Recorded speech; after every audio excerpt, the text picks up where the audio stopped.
Premier livre de Samuel, chapitre 17.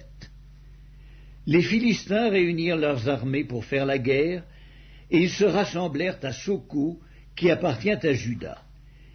Ils campèrent entre Soko et Azéka, à Éphes-Damim. Saül et les hommes d'Israël se rassemblèrent aussi.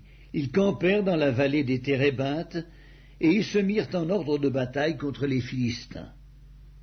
Les Philistins étaient vers la montagne d'un côté, et Israël était vers la montagne de l'autre côté. La vallée les séparait. Un homme sortit du camp des Philistins et s'avança entre les deux armées. Il se nommait Goliath, il était de Gath, et il avait une taille de 6 coudées et un empan. Sur sa tête était un casque d'airain, et il portait une cuirasse à écailles du poids de 5000 cycles d'airain. Il avait aux jambes une armure d'airain et un javelot d'airain entre les épaules. Le bois de sa lance était comme une ensouple de tisserand, et la lance pesait 600 cycles de fer. Celui qui portait son bouclier marchait devant lui.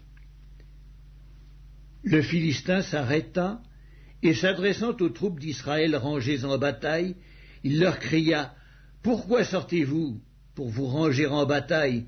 Ne suis-je pas le Philistin et n'êtes-vous pas des esclaves de Saül? Choisissez un homme qui descende contre moi.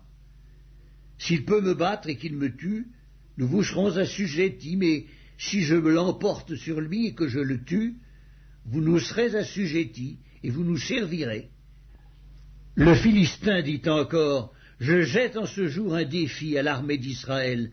Donnez-moi un homme et nous nous battrons ensemble. » Saül et tout Israël entendirent ces paroles du Philistin, et ils furent effrayés et saisis d'une grande crainte.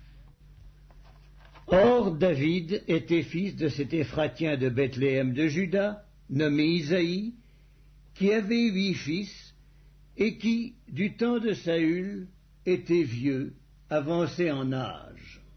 Les 3 fils aînés d'Isaïe avaient suivi Saül à la guerre. Le premier-né de ces 3 fils qui étaient partis pour la guerre s'appelait Eliab, le second Abinadab et le troisième Shamma.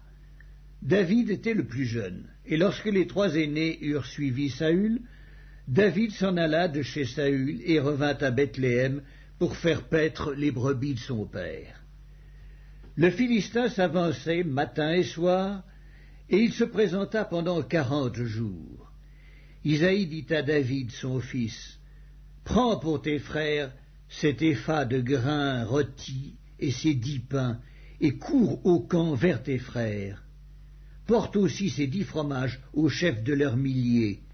Tu verras si tes frères se portent bien, et tu m'en donneras des nouvelles sûres. » Ils sont avec Saül et tous les hommes d'Israël dans la vallée des Térébintes, faisant la guerre aux Philistins.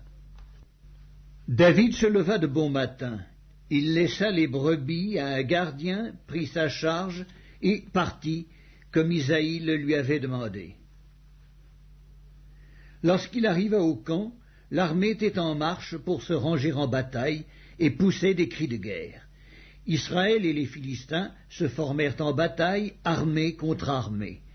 David remit les objets qu'il portait entre les mains du gardien des bagages et courut vers les rangs de l'armée. Aussitôt arrivé, il demanda à ses frères comment ils se portaient. Tandis qu'il parlait avec eux, voici le Philistin de Gath, nommé Goliath, s'avança entre les 2 armées hors des rangs des Philistins. Il tint les mêmes discours que précédemment, et David les entendit. À la vue de cet homme, tous ceux d'Israël s'enfuirent devant lui et furent saisis d'une grande crainte. Chacun disait « Avez-vous vu s'avancer cet homme ? C'est pour jeter à Israël un défi qu'il s'est avancé. Si quelqu'un le tue, le roi le comblera de richesses, il lui donnera sa fille, et il affranchira la maison de son père en Israël. » David dit aux hommes qui se trouvaient près de lui, « Que fera-t-on à celui qui tuera ce Philistin et qui ôtera l'opprobre de dessus Israël? Qui est donc ce Philistin? C'est incirconcis pour insulter l'armée du Dieu vivant. » Le peuple, répétant les mêmes choses, lui dit « C'est ainsi que l'on fera à celui qui le tuera, Eliab, son frère aîné, qui l'avait entendu parler à cet homme, fut enflammé de colère contre David, et il dit, « Pourquoi es-tu descendu, et à qui as-tu laissé ce peu de brebis dans le désert? Je connais ton orgueil et la malice de ton cœur, c'est pour voir la bataille que tu es descendu. » David répondit, « Qu'ai-je donc fait? Ne puis-je pas parler ainsi ?» Et il se détourna de lui pour s'adresser à un autre, et fit les mêmes questions. Le peuple lui répondit comme la première fois. Lorsqu'on eut entendu les paroles prononcées par David, on les répéta devant Saül, qui le fit chercher. David dit à Saül, « Que personne ne se décourage à cause de ce Philistin.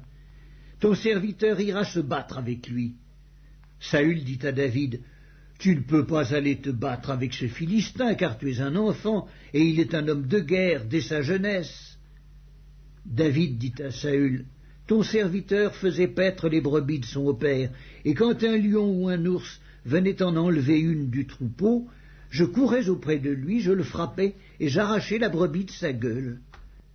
S'il se dressait contre moi, je le saisissais par la gorge, je le frappais et je le tuais. C'est ainsi que ton serviteur a terrassé le lion et l'ours, et il en sera du Philistin, de cet incirconcis, comme de l'un d'eux, car il a insulté l'armée du Dieu vivant. » David dit encore, « L'Éternel, qui m'a délivré de la griffe du lion et de la patte de l'ours, me délivrera aussi de la main de ce Philistin. » Et Saül dit à David, « Va, et que l'Éternel soit avec toi. » Saül fit mettre ses vêtements à David, il plaça sur sa tête un casque d'airain et le revêtit d'une cuirasse.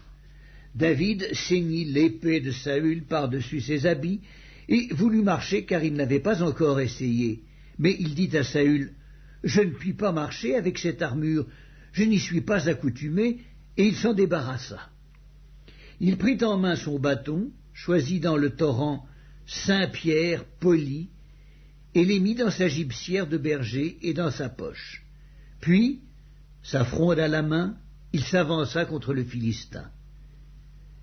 Le Philistin s'approcha peu à peu de David, et l'homme qui portait son bouclier marchait devant lui. Le Philistin regarda, et lorsqu'il aperçut David, il le méprisa, ne voyant en lui qu'un enfant, blond et d'une belle figure. Le Philistin dit à David, « Suis-je un chien pour que tu viennes à moi avec des bâtons ?» Et après l'avoir maudit par ses dieux, il ajouta, « Viens vers moi, et je donnerai ta chair aux oiseaux du ciel et aux bêtes des champs. » David dit aux Philistins, « Tu marches contre moi avec l'épée, la lance et le javelot, et moi je marche contre toi au nom de l'Éternel des armées, du Dieu de l'armée d'Israël que tu as insulté. Aujourd'hui l'Éternel te livrera entre mes mains, je t'abattrai et je te couperai la tête. Aujourd'hui je donnerai les cadavres du camp des Philistins aux oiseaux du ciel et aux animaux de la terre, et toute la terre saura qu'Israël a un Dieu, et toute cette multitude saura que ce n'est ni par l'épée ni par la lance que l'Éternel sauve, car la victoire appartient à l'Éternel, et il vous livre entre nos mains. » Aussitôt que le Philistin se mit en mouvement pour marcher au-devant de David, David courut sur le champ de bataille à la rencontre du Philistin. Il mit la main dans sa gibecière, y prit une pierre, et la lança avec sa fronde. Il frappa le Philistin au front, et la pierre s'enfonça dans le front du Philistin, qui tomba le visage contre terre. Ainsi, avec une fronde et une pierre, David fut plus fort que le Philistin. Il le terrassa et lui ôta la vie, sans avoir d'épée à la main. Il courut, s'arrêta près du Philistin, se saisit de son épée qu'il tira du fourreau, le tua et lui coupa la tête. Les Philistins, voyant que leur héros était mort, prirent la fuite, et les hommes d'Israël et de Juda poussèrent des cris et allèrent à la poursuite des Philistins jusque dans la vallée et jusqu'aux portes d'Écron. Les Philistins, blessés à mort, tombèrent dans le chemin de Shaharaïm jusqu'à Gath et jusqu'à Écron. Et les enfants d'Israël revinrent de la poursuite des Philistins et pillèrent leur camp. David prit la tête du Philistin et la porta à Jérusalem, et il mit dans sa tente les armes du Philistin. Lorsque Saül avait vu David marcher à la rencontre du Philistin, il dit à Abner, chef de l'armée, « De qui ce jeune homme est-il fils, Abner ?» Abner répondit, « Aussi vrai que ton âme est vivante, ô roi, je l'ignore. » « Informe-toi donc de qui ce jeune homme est fils, dit le roi. Et quand David fut de retour après avoir tué le Philistin, Abner le prit et le mena devant Saül. David avait à la main la tête du Philistin. Saül lui dit, « De qui es-tu fils, jeune homme ?» Et David répondit, « Je suis fils de ton serviteur Isaïe, Bethléemite. »